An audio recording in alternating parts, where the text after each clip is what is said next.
The Ace of Swords cuts through the clouds, revealing a world of clarity and taking us on a journey into the mind. Over on the Rider-Waite card, we can actually see something similar to the Thoth card. The main difference here being these dripping letter yods, of which show in the clear sky. The letter yod is a male creative power, concerned with the beginning of form and the world of creation. It's the smallest letter of the Hebrew alphabet, and actually makes up all of the other letters, and so in many regards it is the seed of what is to come, and brings us once again to the world of thought, of where ideas begin, and everything around us began in the thought. The Ace of Swords over on the Tree of Life is associated with Kether as an ace card, and it's in the world of Yetzirah. This is known as the world of formation, and so keeps us very much on that same idea of which we have just spoken about.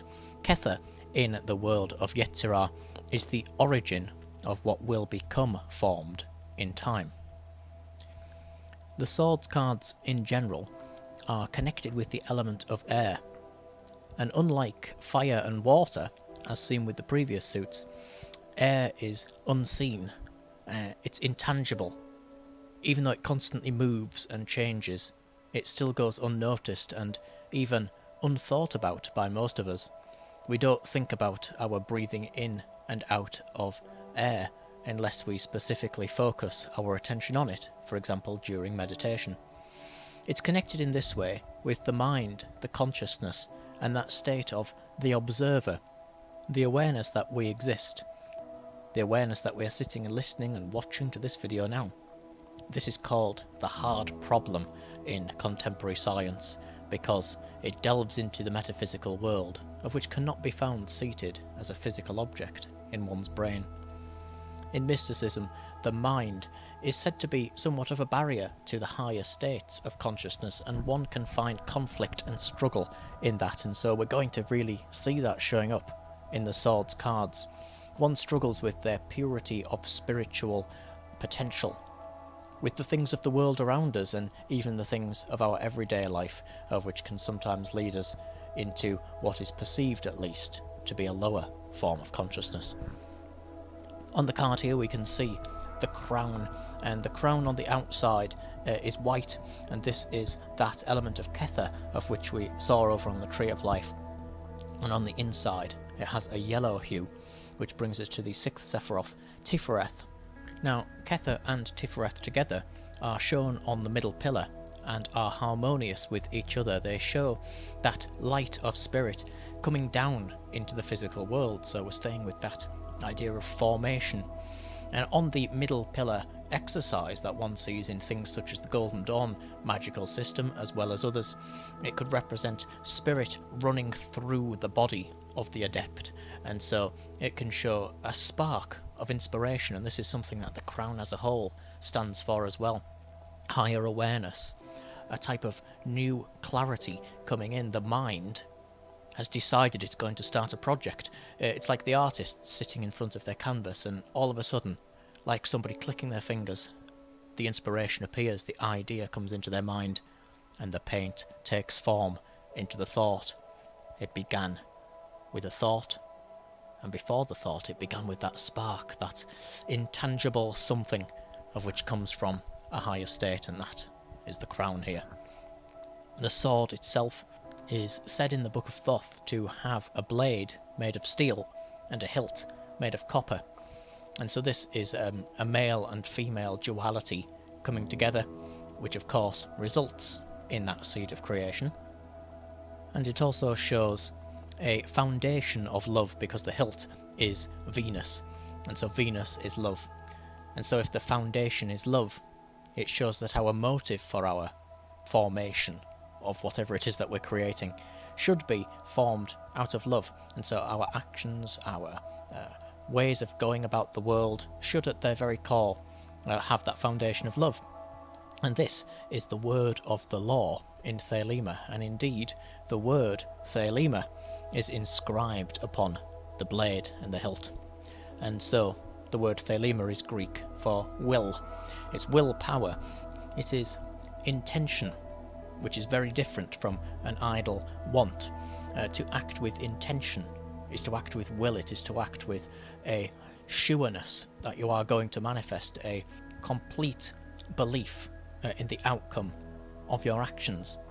And so we see the law of Thelema, do as thou wilt shall be the whole of the law, love is the law, love under will. And so we have this really shown on the sword. The sword is clarity and focus, it's cutting through the clouds, it's the power of the will breaking through everything and saying, there's the sky, there's what I want to bring the sun down into my life, like we saw with the tree of life. And so the sword here is that inspiration, that rising of the sword above us and saying, yes, here I go into the world, I'm going to create whatever it is that I want to create.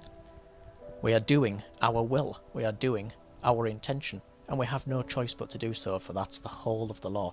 Everything we see around us is the result of our will, or the result of somebody's will and intention, the things we see around us that began as those sparks of thought. And yet love is the law, love under will, and so we see that foundation of love, Venus, on the hilt of our sword, of which carries us through and makes sure that we are acting in terms of Thelema with true will, which will guide us back to that universal consciousness, that crown, that light of Kether, of which is essentially love. We even see that in contemporary religion, God is love and things such as that. The sword itself, of course, is green. And green, if we wanted to make green when we were painting on that canvas, would be made out of yellow and blue. And so we have a duality there, and we have a sun and a water. And so the yellow is going to obviously be fire, the sun, the day, and the blue is water and the fluidity as seen on the cups cards. It's a masculine and feminine energy brought back into one. And so the sword there is very powerful. It's the same type of image that we see with things such as Baphomet, of which of course is a composite image of opposites. You've got the white moon of Chesed, the black moon of Geberah, you've got Solve and Coagula, which is spirit and matter coming together. That's what the sword here represents in a much more simple image, and yet it's pretty much the same thing. The serpent here that we see as well is actually coiled around here with 6 different coils.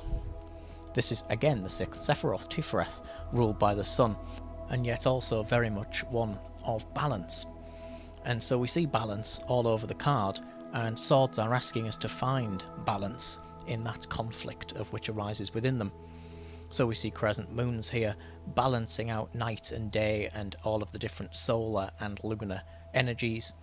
And we see with this sun actually rising against the sea in the background of the card, that very strong yellow and blue, which is what we saw with the green on the card in the middle of them. And so yet again that's male and female, and air and water, and together that's manifestation. And air and water as well, it's life. That's what we need to live and to exist up in this Mother Earth of which we dwell upon. The sun itself, although you could say the sun is Tifereth, it's also akin to a rising of energy through our bodies in that respect, such as the Kundalini. If we look at the sword, it's actually central to the point of the rising sun. And so, metaphysically, that could, of course, be the spine and the Kundalini in the awakening experience of the inner sun rising up throughout it. What happens when the sun reaches the crown at the top of that chakral awakening is enlightenment, which is a cutting through of the clouds and a rising above the lower world of the mind, of which is symbolised by the clouds, and is essentially how we begun with that suggestion of rising above the lower with a new clarity and a new inspiration.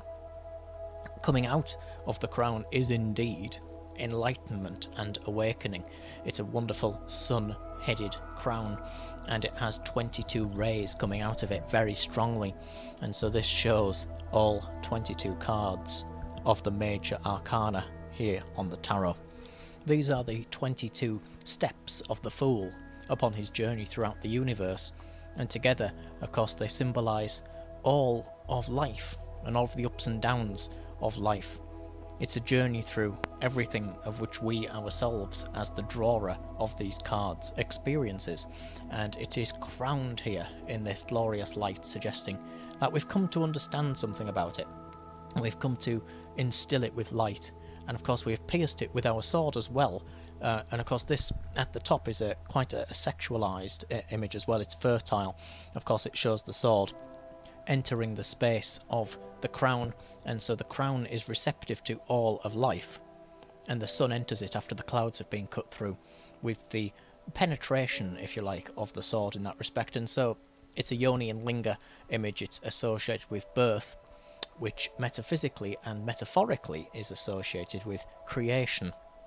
And so it's that creation of whatever it is that is coming into form. It most certainly doesn't need to be a physical life, it is merely a metaphor. And so to get the card can be very much that raising up of the sword. It's that breakthrough moment, you know, that spark of inspiration that we saw, where all of a sudden we think, you know what, it's time to go out and achieve those goals that I had in mind. I now know how to do it. I didn't yesterday, but now, suddenly, from wherever it may be, I know how to do it. So we've got new perspective. It's showing that clarity of knowledge, really, of a creative vision, of which gives us a totally new outlook on the different steps in life. And so it's saying, take hold of that inspiration, seize that day, and go out and make it happen. And that, despite the fact that there may be clouds, we can cut through them. And it's saying that, it's saying, take advantage of having this coming together of new, inspired thought, and make change occur in conformity with your will and intention.